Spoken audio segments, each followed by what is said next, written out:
Munyaradzi Mukuzunga ndozita rangu. Ndiri Provincial Medical Director Manicaland Province. Taura nenyaya yeRBF. RBF chingezi chinoreva Results Based Financing.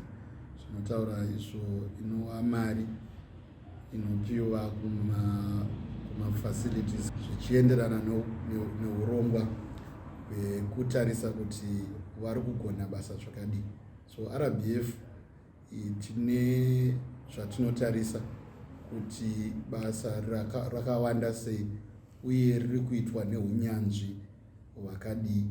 Izvozvo ndo zvinoita kuti tizopa rimwe neimwe facility score yekuti vaona percentage yakamira sei. Percentage yavanoona unoenderana nemari yavanozopiwa.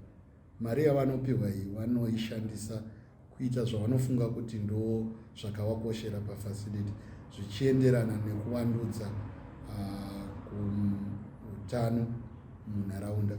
Mangwanani akanaka. Zita rangu ndinonzi John Musindo. Ndinoshanda pano parowa clinic samukoti uye ndiri ni tingati nesi jaji mukuru wemanese pano pachipatara cherowa clinic. Takamirira tiri panapa tinoita maprograms akati wandei. Pakati pemaprograms ipapo tinenge tichionawo anamai akazvitakura nevana uye tichiitawo chirongwa chekudzivirira COVID-19. Tiri kuchirongwa chanamai vakazvitakura nevana. Chirongwa ichi chiri kufamba zvakanaka nemhaka yekuti takazowana rubatsiro kubva kuRBF, chinova chirongwa cheHurumende chakabatana neWorld Bank, asi muno muZimbabwe chichitungamirirwa neveCoded. Saka veCoded ava neHurumende neWorld Bank vakatibatsira nekubvisa mauser fees. Pano pachipatara paibhadharwa kuti munhu anga achirapwa paibhadharwa $1.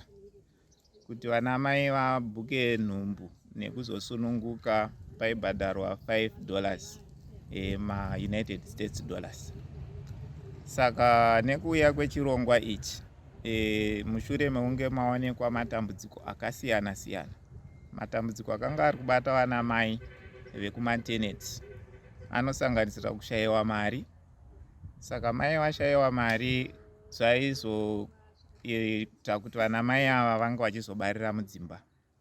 Tese tunoziva matambudziko anowanika kana munhu achinge abarira mudzimba akawanda. Mai vanokwanisa kubuda ropa vakafira ikoko. Munogona kuita nyaya dzekuwanawo mainfections, zvirwere, nokuti pavari kusunungukira hapana kunge pakaita sei pakanaka. Saka vanamai vazhinji vakukwanisa kuuya kuzonyoresa nhumbu dzavo nenguva uye vakukwanisa kuuya vachizosununguka pano pachena, hapana kana sendi ravanobhadhara. Ndinoitwa Evans Muradzikwa. Ndiri chair weHCC kana kuti Health Center Committee yeparowa clinic. Tinoshanda zvakanaka nemanesi edu. Basa redu guru nderekufambisa maprogramu eRBF. Kana yauya toplana kuti toda kuitisei, kazhinji kutenga mishonga nekuwaka chipatara nekuripeya zvinenge zvafa zvese. Ini ndinoitwa Millicent Makweya. Ndinoshandira ndiri muMunyama village, ndiri health worker wemo. Chekutanga tinoda kutenda RBF yakauya ichipa chiziviso chekuti ana madzimai akazvitakura ese vanorapwa pachena uye vanosununguka pachena. Asi pakutanga takanga tine dambudziko rekuti isusu taigona kusangana nemahome deliveries. Dzimwe dzenguva mwana aitogona kufa. Dzimwe dzenguva kana mubereki chaiye unonga akazvitakura waifa semacases etaiona mukati mewadhi yedu. Asi pari zvino izvi zvareruka, vanamai vanouya kuzosunungira kuchipatara. Uye chezvanakira ndechekuti isusu taakutestawo pregnant. Saka isusu takazi tinototesta vane 12 weeks. Saka tinotozviitira kunharaunda tikanga taona kuti uyu munhu akazvitakura taakutomupa referral letter, munhu otouya kuno